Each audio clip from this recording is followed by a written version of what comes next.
Hello, friends! Welcome to our channel. Sit back, relax, and enjoy enchanting stories. Don't forget to subscribe and join our storytelling family for more magical tales. In the sparkling city of Winterdale, Christmas always arrived with the sound of bells, the smell of cinnamon, and streets glowing with golden lights. But not everyone saw Christmas the same way. On the hill stood the enormous Harrington Mansion, home of Ethan Harrington, a 15-year-old boy born into wealth.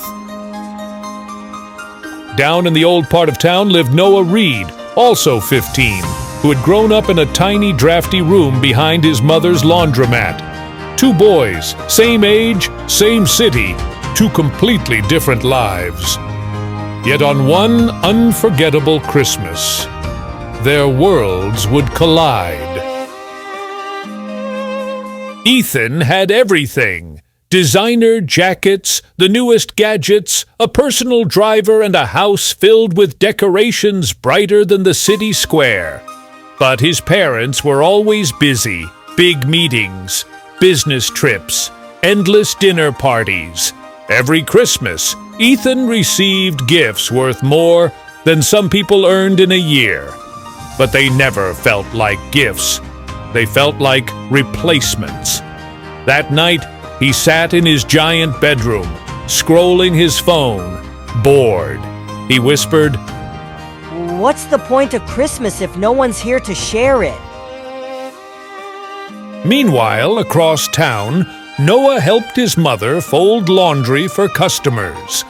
Their heater barely worked, their tree was homemade from cardboard, and dinner that night was just soup and half a loaf of bread. But Noah, he was smiling. Every year, he made little handmade gifts for the children in his neighborhood: painted stones, paper snowflakes, tiny wooden toys carved from scrap pieces. He didn't have much, but he had a heart full of warmth.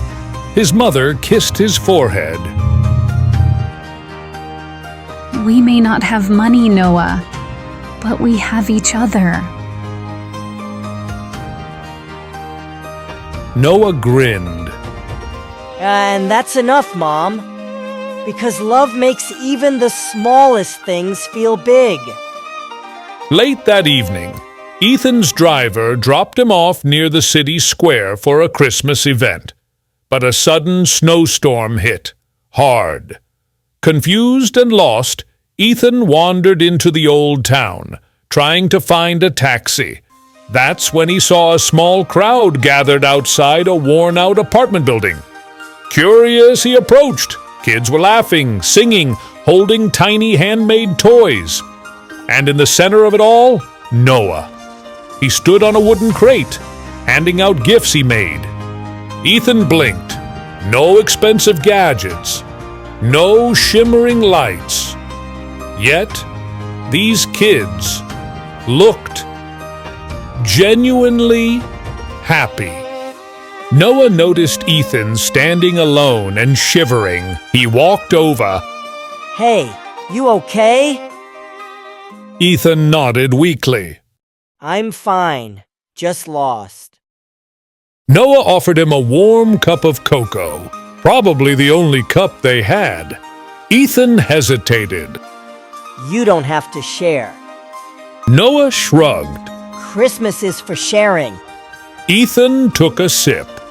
It was the simplest cocoa he'd ever tasted.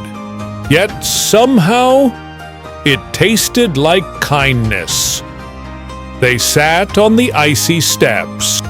"You live in the fancy house on the hill, right?" "Yeah, it's big. Must be nice." "Not really. It's quiet. Too quiet." Noah's eyes softened. "Sometimes having more doesn't mean having enough."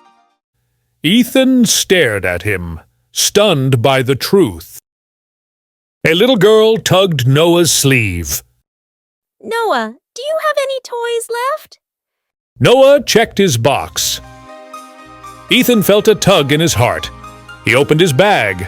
Inside were expensive gifts his parents had bought him, still wrapped, untouched. Without thinking, he handed the girl a gift. Her eyes widened. Is this for me? Ethan nodded.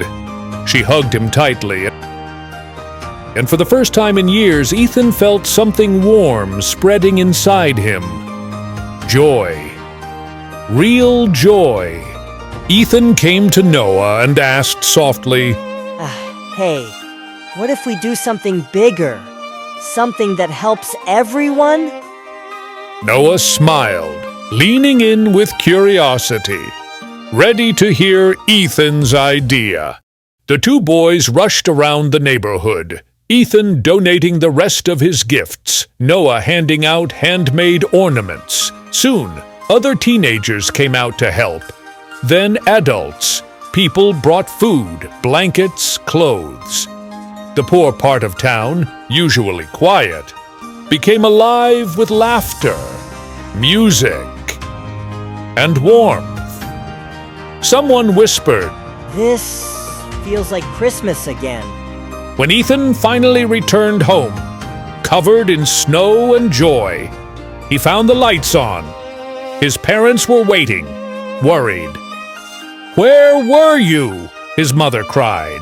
Ethan told them everything. Noah, the children, the shared cocoa, the gifts, the smiles.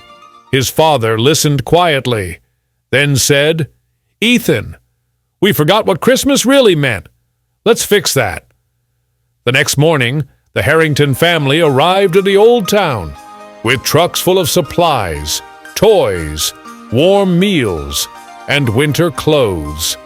But Ethan didn't stand with the rich. He stood next to Noah, side by side. From that day forward, Winterdale celebrated Christmas not as rich or poor, but as one family. Ethan learned that wealth means nothing without kindness. Noah learned that one small act can spark a miracle. And together, they created a Christmas that no one in the city ever forgot.